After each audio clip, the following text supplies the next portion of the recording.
no greater voice in basketball, I believe, than the voice joining the desk, Slick, Ric Bucher. If you're having a basketball conversation, make sure this man is included. Viewers, you all are always in for a treat when Ric Bucher is here. Slick, I want to start with you. You watch not just the Los Angeles Lakers, you know the entirety of the game of basketball, and you have for several decades, so you can include context in your answer. How much trouble are these Lakers in? They're in big trouble. They're in big trouble. Wow.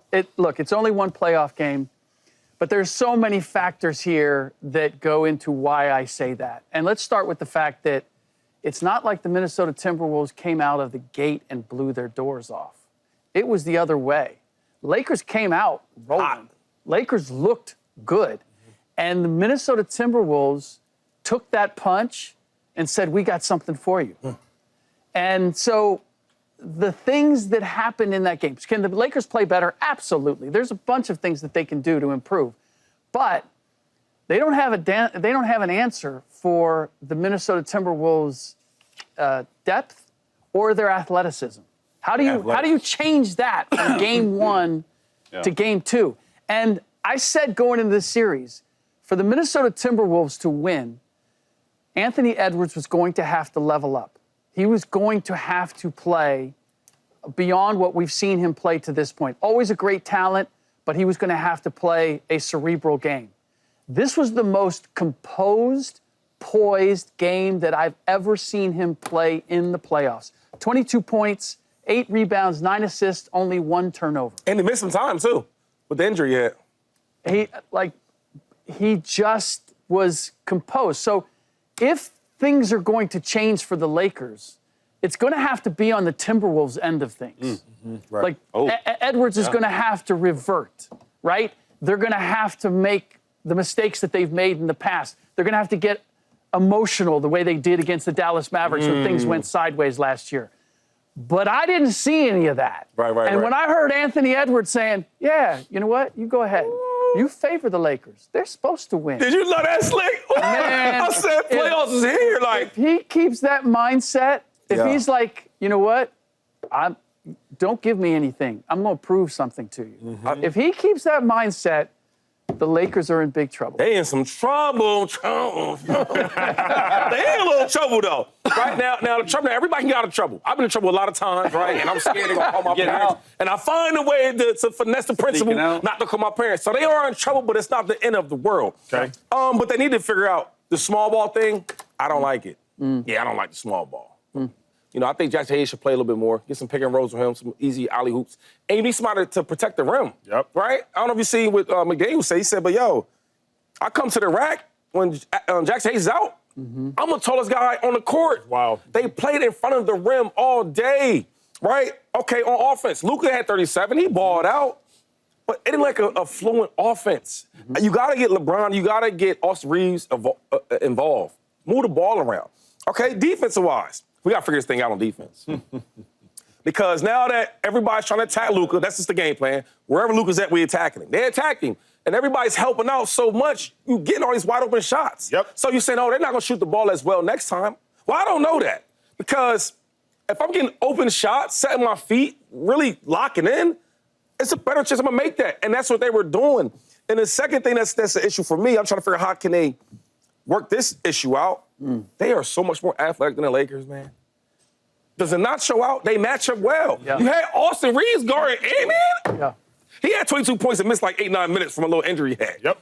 You know what I'm saying? They got to figure out the defensive rotations. And I do think that J.J. Redick, because people are on him right now, I think he makes a good adjustment. Because I think he's a smart coach. But we're going to see, if they don't fix the defensive line and they don't fix how to get out that small ball, right, and match up with them, because they match up well. So we're going to figure this thing out, man. Lakers are in a lot of trouble. They're in a lot of trouble because they have 3 primary issues, and the 3 issues are not fixable. The first issue, the Lakers do not have enough of a bench at all whatsoever. Very simply put, when you think about Naz Reid coming off the bench as 6th man of the year last year, the Lakers don't have a bench. The Lakers, you see, have 13 bench points, but truly they had 8 bench points until Markieff Morris, end of the game, came in and trashed minutes and got 5. Secondly, the Lakers do not have a formidable big. Even if Jackson Hayes is in there, he's not a formidable big. He's a big, but he has no post moves. He's a big, but he doesn't play big. He's a big, but he doesn't even act sturdy enough to legitimately be big. That's why you see the points in the paint.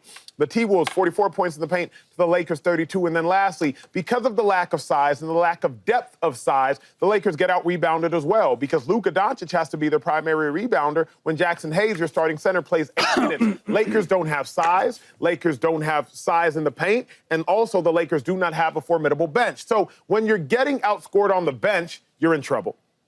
Then you don't have enough size, you're in trouble. Then you don't even have any quality perimeter defenders. And I say quality as it pertains to being able to stop Ant-Man or even slow Ant-Man down. Lakers get beat off the dribble. All of a sudden, Ant-Man kicks. Naz Reid, corner 3. Lakers get beat. Kicks. Mike Conley, corner 3. Kicks. McDaniels, top of the wing 3. It just doesn't seem like the Lakers' issues can be solved. Yeah. And for that reason, I believe the Lakers... Man, we're overreacting over one game, right? I know it was a crazy game. They got beat down on Saturday, but it's one game, right? So for me, it's a little bit of trouble. The one thing that I have a little bit of an issue with the Lakers moving forward is the T-Wolves just match up well with them. Mm-hmm. Okay, the Lakers have been held under 100 points 9 times this year total. The T-Wolves have held them under 100 points 3 of those 9 times. Mm. So 33% of the times, they match up really well. Yep. T-Wolves have 4 guys over 6'9" that play extensive minutes. The Lakers have 2, and one of them's 40. So if you put it like that, right, because you got Gobert, you got Randall, you got Reed, you got McDaniels, are all over 6'9". So I think the intensity needs to ratchet up a little bit. They got to figure out, I'm with Shea, they got to figure out the perimeter defense. Because the T-Wolves, if I can say this right, they hit a franchise record 21 3-pointers on Saturday. A franchise record. Mm-hmm. Like, it doesn't even look like they're trying to get out to the perimeter and do that. And quite honestly, since March 21st last month, right, only one team has given up more 3-pointers than the Lakers. Yeah.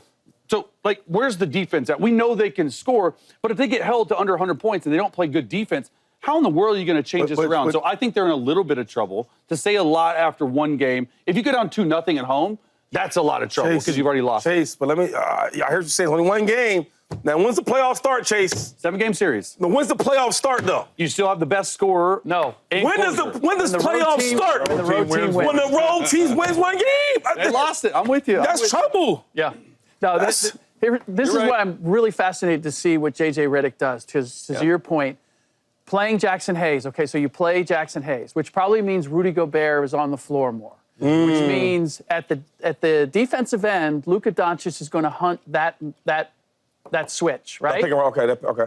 That slows things down, all right? And then Jackson Hayes isn't a floor spacer. Right. So whoever's guarding him can help off of him, right? Because Rudy Gobert, while he may not be able to stop Luka straight up and take the shot, he's crowding that space to be able to throw the lob. It's going to be hard to throw that lob over him. So what do you do? Like, this is the conundrum. But they look small, though. That JJ faces. Well, they do.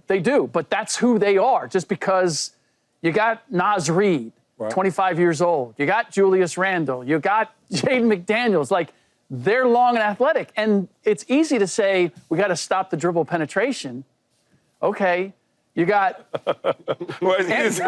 Austin Reeves guarding Anthony Edwards. Correct. How do you stop?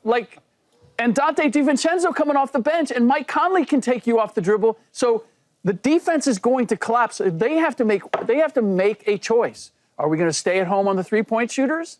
If we are, then guys are coming down the gut. That to me is the biggest issue with the Lakers is if the Lakers are searching for something that doesn't exist. And I don't know if y'all been in that situation before. You're in your house and you're looking for your keys and you realize you left your keys in your car, but you're searching all over for those car keys. The Lakers don't have perimeter defense. What up, YouTube family? Welcome to the facility. Thanks for watching, and you better be sure to hit that subscribe button if you want to get more highlights from the show and all of our exclusive content.